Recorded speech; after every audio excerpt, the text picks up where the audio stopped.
बहुत धन्यवाद सभापति महोदय। धन्यवाद माननीय वाकर साहब। Shri M Shanmugam, Shri M Shanmugam, 14 minutes. Thank you. Thank you, sir. 14 minutes. Thank you, sir. Thank you for the opportunity to speak on the debate on the working of the Ministry of Home Affairs.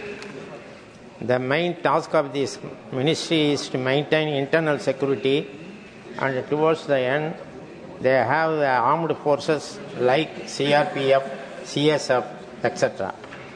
The Parliamentary Standing Committee on Home Affairs, its reported 2018, observed that there is a long duration of working hours for the Jawans, running up to 14 hours and no holidays. There are a lot of vacancies to be filled in the Central Police Forces, as there is 19% of vacancies CSF and 10% of vacancies in CRPF, etc.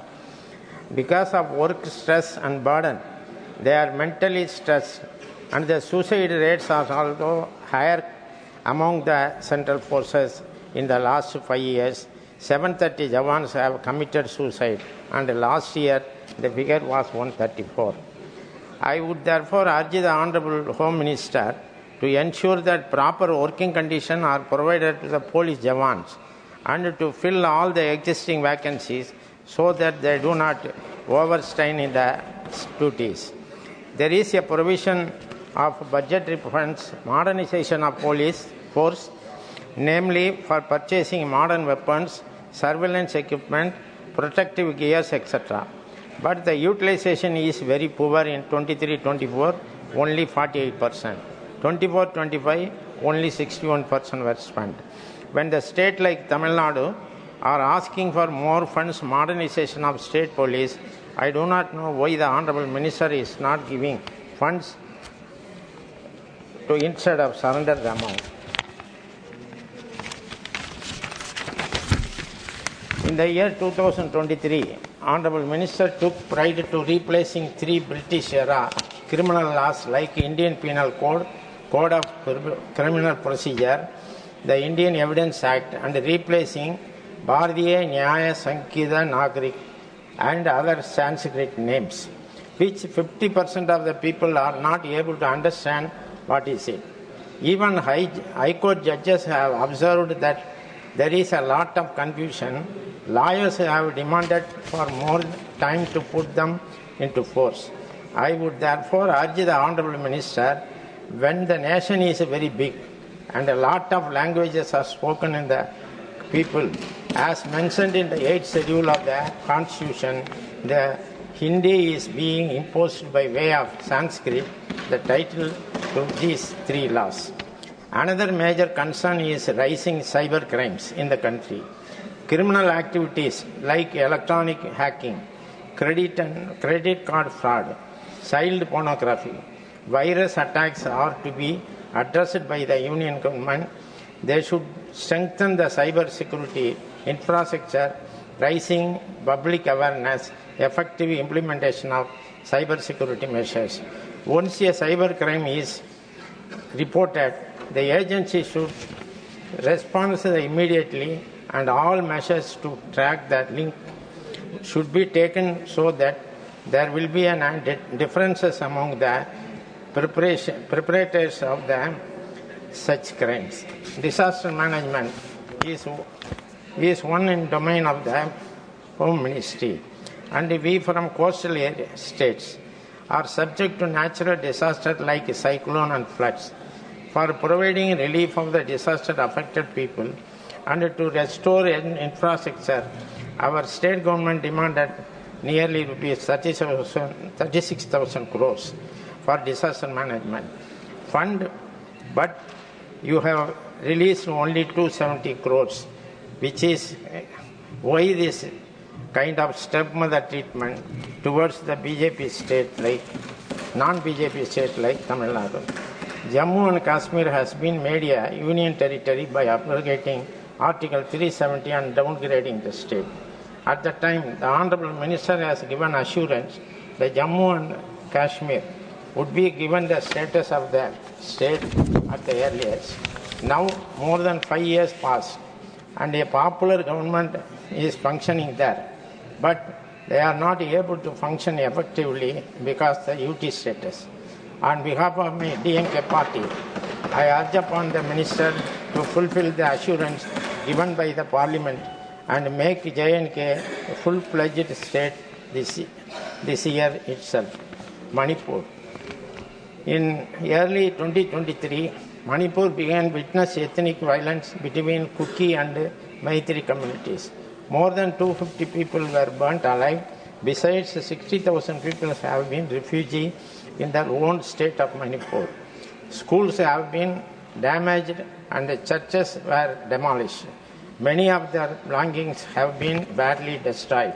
Unfortunately, our Prime Minister has not visited the state so far to make efforts to bring peace there, to share their sorrows and assure the victims of their rights. It is very unfortunate and should be condemned, especially when he has time to go around the world. On February 13, 2025, Manipur was brought under the president's rule, recognizing that their own BJP chief minister totally failed in the administration and acted in a partisan manner in incite the violence. I would urge upon the Honorable Home Minister to take urgent measures to bring peace and harmony of the northern state. The census. The union government has not yet started the census enumeration despite the end of COVID pandemic 2022. The distribution of the subsidized food NFS Act is currently based on the population figure 2011 census. However, the population has crossed 140 million. Now, the union government is weaponizing the southern state that a delimitation exercise would be started and the northern state which have failed to family planning targets would be awarded with more number of Lok Sabha seats. It could also be affect the representation of the various states in legislative assembly seats. Our Honorable Chief Minister Tamil Nadu, through M.K. Stalin, has expressed serious concern over the matter and has called for the meeting of the states which are likely to be affected by the delimitation exercise on 22nd March 2025. Many state chief ministers, leaders, oppositions in respective state assemblies have expressed desire on attending the meeting. But surprisingly, to my unstarred question, question number 1713, dated 13/3/25, tabled in Rajya Sabha, Honorable Law Minister Sri Arjun Ram Meghwal says the ministry has not received any communication about such concern.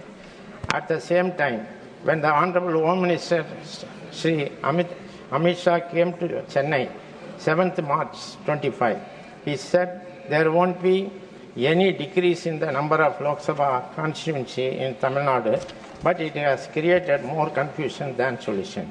Southern states like Tamil Nadu have apprehension in that delimitation based on the latest population data will reduce our representation in the parliament, weakening their political influences. We would demand that in case of increasing the strength of Lok Sabha constituency, it should be in pro rata basis.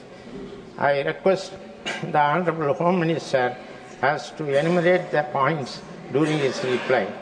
I would demand that the population figures for determining the number of Lok Sabha constituency should be frozen in 1971 census data at least for another 25 years.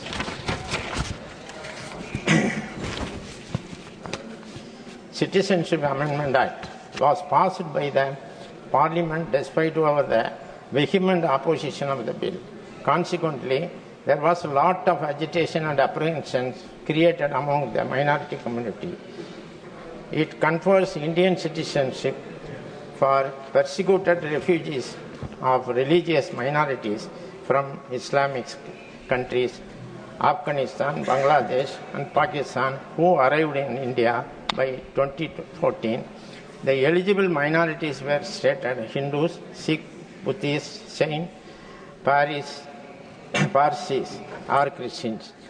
The law does not grant such eligibility of Muslims from these countries. Additionally, the Act excludes 60,000 Sri Lankan Tamil refugees who have lived in India since 1980s.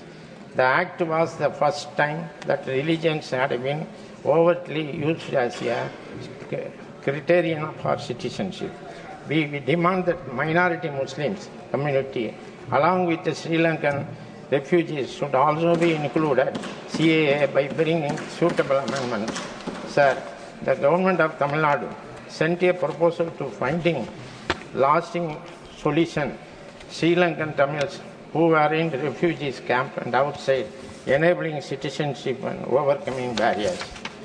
The Tamil refugees came to India from 1983 onward in phases. As they fled ethnic persecution with a grave threat to their lives, since they came in emergency, they did not wait for a visa or did not bring travel documents. They have been accommodated and cared for decades in camps and outside as per the processes established in consultation with the Home Ministry regarded. There is a dire need to have compensation and practical approach to grant long-term visa because it is established that they meet all the criteria laid down. Long-term visa as they had fled due to violence and ethnic persecution in their country, arrived without passports and treated as refugees in India, they should be branded as illegal migrants. Hence, Ministry of Home Affairs order issued 23rd September 1986 should be reviewed and rescinded. I would therefore urge upon the Honorable Home Minister that they have allowed to apply for the Indian citizenship long-term visa status based on the provisions of the Citizenship Act to resolve their current challenges as they are languishing the camps and outside the more than 40 years. Center-state relation.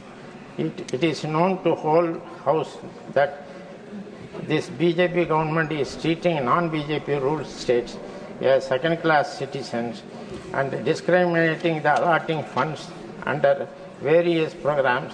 Our Prime Minister has talked about the cooperative federalism. There is a cooperative federalism.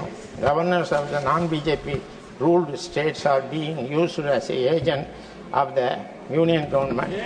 The Supreme Court already passed severe structure against many state governors for not functioning under the constitutional principles and indulging the माननीय सदस्य ये मैंने पहले व्यवस्था दी है many commissions Authenticate करेंगे आप। constituted in the past for improving the center-state relationship, but now the center-state relations are loggerhead. We take any issues either sharing the GST revenue or sharing the funds of the state under the central-sponsored scheme MGNRA, PM Sri and Samagra Shiksha.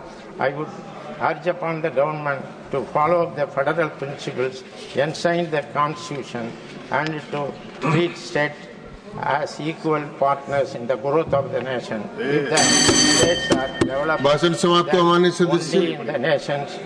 धन्यवाद thank you Without the Shri Sanjay Singh Sir, once again I request once again कृपया I आप request the Honorable thank you Minister. धन्यवाद बैठिए please Shri Sanjay Singh आप बैठिए धन्यवाद मान्यवर, आपने मुझे गृह मंत्रालय की